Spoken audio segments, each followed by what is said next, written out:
Hi guys, welcome back. இன்னொரு வீடியோவில் உங்களை எல்லோரும் பார்க்குற சந்தோஷம். இன்றைக்கி வந்து ஜனநாயகன் அந்த படத்தோட ரிவ்யூ தான் பார்க்க போகிறோம். ஃபர்ஸ்ட்டு நான் ஒரு சின்ன ஆக்ஷனோட தொடங்கிட்டேன். படத்தை பற்றி சொல்லணும்னா, படம் தொடங்கினது இடைவேளை வரைக்கும் அந்த காட்சிகள் அனைத்தும் வந்து அப்படியே பகவந்த் கேசரி அந்த படத்தில் இருக்கிற காட்சிகள் மாதிரி தான் அமைஞ்சிருக்கு.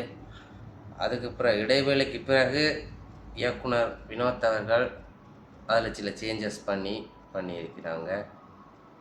எப்படின்னா டேட்டி பாலிட்டிக்ஸ் என்ற அந்த ஒன்லைனை வச்சு இடைவேளைக்கு பிறகு போயிருக்கு.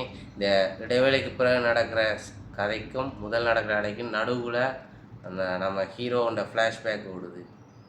ஸோ அதுக்கும் கொஞ்சம் ஃப்ளாஷ்பேக் கோசரம் கொஞ்சம் நல்லா இருந்துச்சு பார்க்கும்போது. ஓவராலாக சொல்கிறப்போ தளபதியோட நடிப்பு, தளபதினு சொல்லக்கூடாது என்ன, சிஎம் அவர்களோட நடிப்பு வந்து ஓவராலாக சூப்பராக இருக்குது. அவர் எல்லா படத்துலேயும் எப்படி நடிப்பார், நம்ம இந்த படத்துலேயும் நல்லா நடிச்சிருக்க. இதில் இந்த படத்தில் வந்து இன்னொரு ஆளை பற்றியும் நான் சொல்ல வேண்டி கிடக்கு. அதாவது இந்த படத்தில் நடிச்சிக்க பாபி டியோல், அதாவது வில்லன் கேரக்டரில் நடிச்சிருப்பேன். அவரோட நடிப்பும் வேறு லெவல். அந்த படத்தில் வந்து அவரோட காட்சிகள் வந்து நல்லா த்ரில்லிங்காக போச்சு. எனக்கு பர்சனலி பிடிச்சிருந்தது. அடுத்தது முக்கியமான ஒரு ஆள், இந்த படத்துக்கு உயிர் நாடின்னு சொல்லலாம், ராக் ஸ்டார் அனிருத். அவரோட மியூசிக் தான் படத்தை இன்னும் நல்லா கொண்டே தூக்கி வச்சிருக்கு. அந்த படத்தில் ஒவ்வொரு சீனுக்கும் அவரோட பிஜிஎம் இருக்கட்டும், பாட்டாக இருக்கட்டும். அதிலே அந்த தளபதி கட்சியில் லாஸ்ட் டைமில் வந்து தளபதி அவர்களோட எல்லா படத்தில் அந்த பாட்டுன்ற பீட்டையும் ஜாயின் பண்ணி ஒரு பீட் ஒன்று போட்டிருப்பேன்.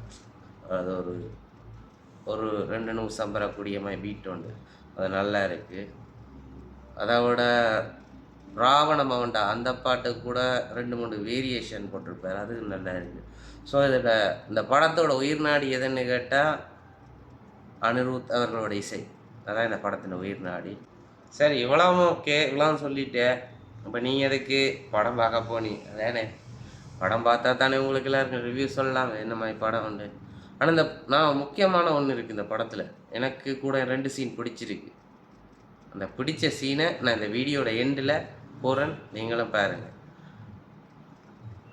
ஓவராலாக இந்த படத்துக்கு சொல்லணும்னா ஒரு ஆவரேஜான படம்.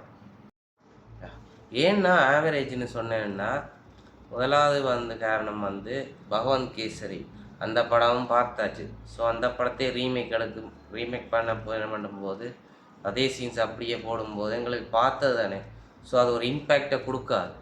அது ஒரு முதல் காரணம். 2வது காரணம், உங்களுக்கு எல்லோருக்கும் தெரியும், படம் இடையில லீக் வேறு ஆகிட்டு. ஸோ அதுலேயும் கொஞ்சம் பேர் பார்த்து அதாலேயும் பாதி ஹைப் குறைஞ்சிச்சு. ஸோ அந்த ஹைப்பே இல்லாமல்